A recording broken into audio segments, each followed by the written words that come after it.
Hey guys, what's up? Spectre here, and I'm back with more Skyrim mods for PS4.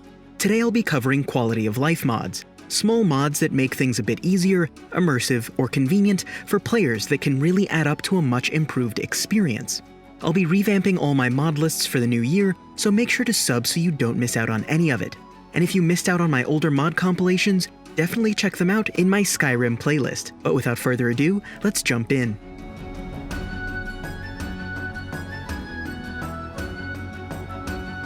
The first recommendation on this list is actually two mods that complement each other quite a bit.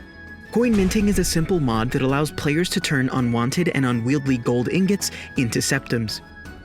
Not only can you turn gold into septims, but you can also turn any spare septims into gold ingots, if you're crafting and need materials in a pinch. Each gold ingot will get you 100 septims, and you can bulk craft 100, 1,000, or 10,000 septims at a time. Gems and precious stones are a currency, allow you to trade all gems and precious stones to any vendor regardless of their usual wares. This is just a great way to unload your loot and get paid in the process. While coin minting will help you get back on that gold standard. Useful map markers adds, well, you guessed it, useful map markers to the game. It adds markers for all the available player homes, the Bard's College, Jorvaskr, Skyhaven Temple, the Dragon's Reach Great Porch, Windhelm Docks, Castle Kurstag, and the Falkreath and Dawnstar Longhouses. This is great for those of you who may frequent those areas, or just for completionists who like to fill out their map as completely as possible, to allow for the most efficient fast travel. I'll definitely be keeping this one in my load order. Mighty Fixes and Tweaks is the next mod on this list, and it comes with a host of improvements for the game.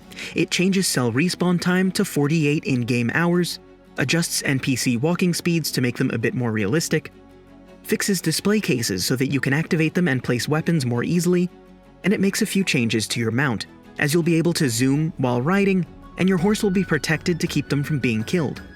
Predator factions such as wolves will also now ignore your mount, instead opting to attack you when dismounted, and ignore your horse entirely when riding by. Among other fixes and changes, it also allows players who max out their enchanting skills to place 3 enchantments on armor and weapons rather than the vanilla limit of 2, which could lead to some interesting new builds and combinations. The mod creator also advises that this mod remain at the bottom of your load order at all times. Even when adding new mods, simply reorder them so that this remains at the bottom. We all know that Lydia is the best companion, and enhanced Lydia will make her even better. It makes her essential, boosts her movement speed so she can more easily keep up with the Dragonborn, and equips her with better gear, including a steel greatsword and steel plate armor that scales with the player up to level 100.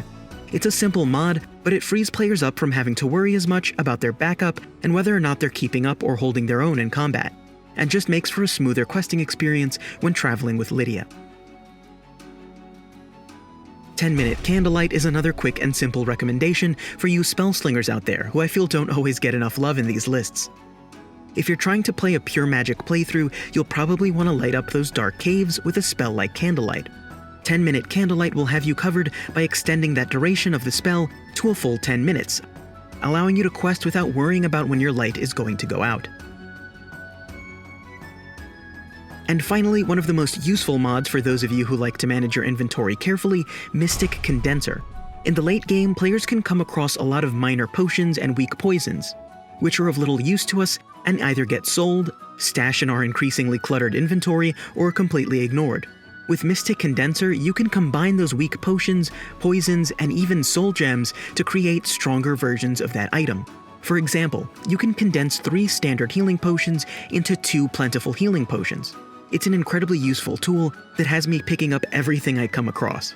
You can find them in the Jarl Longhouse in each hold. They'll usually be found near the Court Wizard. Definitely check this one out, as it's my favorite on this list. And that's it for this mod list. For reference, all mods are in the description with full names and timestamps, and even the links to their Bethesda.net pages. If you haven't, check out my other recent mod videos at the end of this one, and make sure to sub for more mods and for coverage of games like Cyberpunk 2077.